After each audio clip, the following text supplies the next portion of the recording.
Good morning. आज हम कक्षा 8 की पुस्तक पृथ्वी और हमारा जीवन के पाठ 1 कृषि की मुख्य उपजें पढ़ेंगे। क्या आपने अपने गांव के, अपने घर के और पास पड़ोस के लोगों को खेती करते देखा है? खेती कहते किसे हैं? खेतों में बीज बोना, सिंचाई करना, निराई गुड़ाई करना, फसल काटना और अनाज को लाना, ये सारे काम खेती के अंतर्गत आते हैं। इसे हम कृषि भी कहते हैं। कृषि हमारे देश का सबसे पुराना और महत्वपूर्ण व्यवसाय है। कृषि का तात्पर्य केवल खेती या फसलें उत्पन्न करना ही नहीं होता। कृषि के अंतर्गत पशुपालन, मुर्गी पालन, मधुमक्खी पालन, रेशम कीट पालन, झींगा पालन, बागवानी और मत्स्य पालन भी आता है। पुराने समय में लोग खेती का अधिकतर काम अपने हाथों से ही करते थे। जैसे वे बैलों के द्वारा खेत को जोतते थे और हाथों से ही फसलों को काटते थे और उन्हें पीटकर उनसे अनाज भी अलग करते थे। परंतु अब ऐसा नहीं है।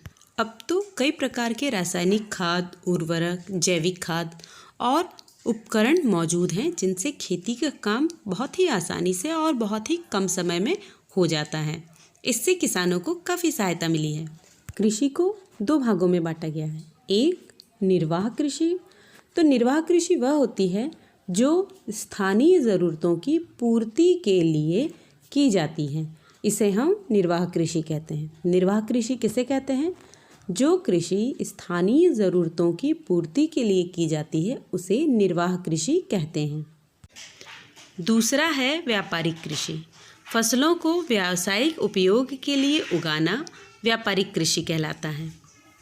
जैसे मान लीजिए आपने अपने घर के आंगन में कुछ सब्जियां उगाई हैं जिनका उपयोग आप खुद करते हैं या कभी कभार अपने आस पड़ोस में भी दे देते हैं, तो ये निर्वाह कृषि के अंतर्गत है। लेकिन यदि आपने खेत में सब्जियां ज़्यादा उगाई हैं तो आप उन सब्जियों को ले जाके मंडी में बेचेंगे, तो यह जो कृषि हुई ये व्यापारिक कृषि हुई। हमारे देश में उगने वाली फसलों को 3 भागों में बांटा गया है। पहली है खाद्यान्न फसलें। ये वे फसलें होती हैं जिनका उपयोग लोगों द्वारा उनके दैनिक भोजन में किया जाता है, जैसे गेहूँ, चावल, जौ, चना, मटर, सभी तरह की दालें, ज्वार, बाजरा इत्यादि। दूसरा नकदी फसलें। ये वे फसलें होती हैं जिन्हें किसानों द्वारा आमदनी के लिए बेचा जाता है और जिनसे उद्योगों के लिए कच्चा माल प्राप्त होता है। जैसे गन्ना चीनी उद्योग के लिए कच्चा माल है, सूती वस्त्र उद्योग के लिए कपास कच्चा माल है, जूट उद्योग के लिए जूट कच्चा माल है, तेल उद्योगों के लिए तिलहन की फसलें कच्चा माल है। तो ये सभी नकदी फसलें हैं। अब तीसरे नंबर पे आती हैं पेय एवं बागानी फसलें। ये वे फसलें होती हैं जिनसे पेय पदार्थ प्राप्त होते हैं और जिनका उत्पादन बागान या बगीचा बनाकर किया जाता है। जैसे चाय की खेती से चाय प्राप्त होती है, चाय तो आप अच्छे जानते होंगे। कहवा से कॉफ़ी प्राप्त होती है।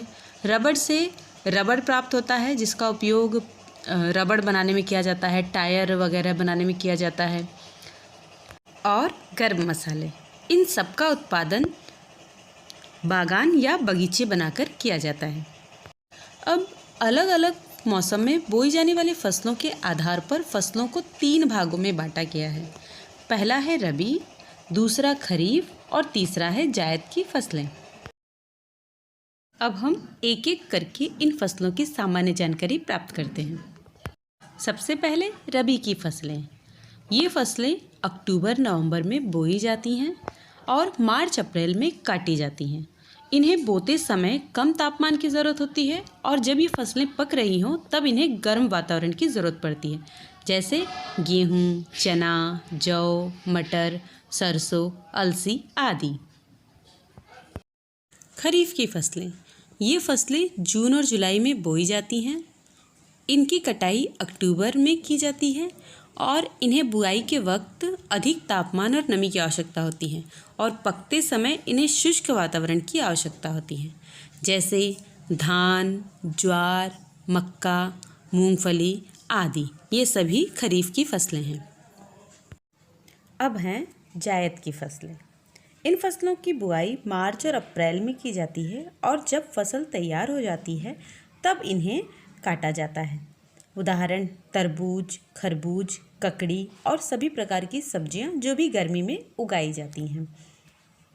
आइए अब हम अपने भारत की कुछ मुख्य फसलों के बारे में जानते हैं। सबसे पहले आता है चावल।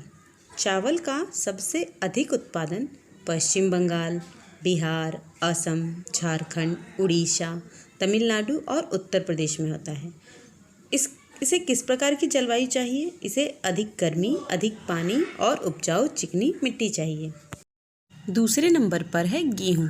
इसका सबसे अधिक उत्पादन पंजाब, हरियाणा, उत्तर प्रदेश, महाराष्ट्र, आंध्र प्रदेश, मध्य प्रदेश और राजस्थान राज्यों में होता है। गेहूं की फसल के लिए दोमट मिट्टी की आवश्यकता होती है। दोमट मिट्टी चिकनी मिट्टी और बलुई मिट्टी का मिश्रण होती है। दोमट मिट्टी क्या होती है? दोमट मिट्टी चिकनी मिट्टी और बलुई मिट्टी का मिश्रण होती है, जिसमें बहुत ही छिद्र होने की वजह से ये ज़्यादा उपजाऊ होती है। इसे सामान्य वर्षा की आवश्यकता होती है और जब फसल पक रही हो तो उस समय गर्मी अधिक होनी चाहिए। तीसरे नंबर पर हैं दालें।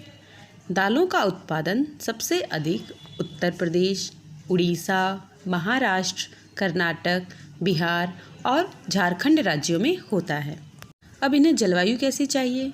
दालें हर प्रकार की मिट्टी में अच्छी होती हैं। इन्हें सामान्य वर्षा की ज़रूरत होती है और ये बहुत कम मेहनत में इनकी फसल तैयार हो जाती है। और सबसे ख़ास बात, ये फसलें मिट्टी को और अधिक उपजाऊ बनाती हैं। मतलब दलहन फसलें उगाने से मिट्टी की उपजाऊ क्षमता बढ़ जाती है। अब आता है गन्ना।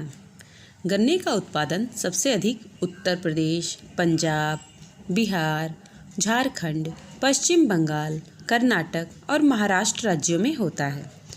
जलवायु, इसे उपजाऊ मिट्टी की आवश्यकता होती है तथा गर्म और नम जलवायु चाहिए।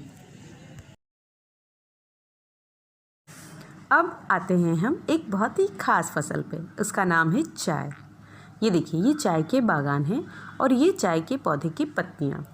चाय का उत्पादन असम, पश्चिम बंगाल, मेघालय, उत्तराखंड, हिमाचल प्रदेश, केरल के पहाड़ी ढालों पर किया जाता है और जलवायु इन्हें अधिक वर्षा, अधिक गर्मी और पहाड़ी ढाल जिस पर पानी रुके नहीं की आवश्यकता होती है। अब चाय का उत्पादन पहाड़ी ढालों पर ही क्यों किया जाता है? पहाड़ी ढाल पर, जैसा कि आप इस चित्र में देख रहे हैं, जो खेती की जाती है वह सीढ़ी बनाकर की जाती है, जिससे वर्षा का जो पानी है वो इन पर रुकता नहीं है, वो सीधे बहकर ढाल की तरफ नीचे चला जाता है। अगर ये पानी रुकेगा तो चाय के पौधे की जो जड़ें हैं वो गल जाएंगी और पौधा मर जाएगा और सिर्फ इसी वजह से चाय की फसल का उत्पादन सिर्फ पहाड़ी ढालों पर ही किया जाता है। अब आप लिख लीजिए कि चाय का उत्पादन पहाड़ी ढालों पर ही क्यों किया जाता है। पहाड़ी ढालों पर वर्षा का पानी रुकता नहीं है। रुके हुए पानी में चाय के पौधे की जड़ें गल जाती हैं, इसलिए चाय पहाड़ी ढालों पर ही उगाई जाती है। अब आता है कपास। ये देखिए, ये कपास की फसल है।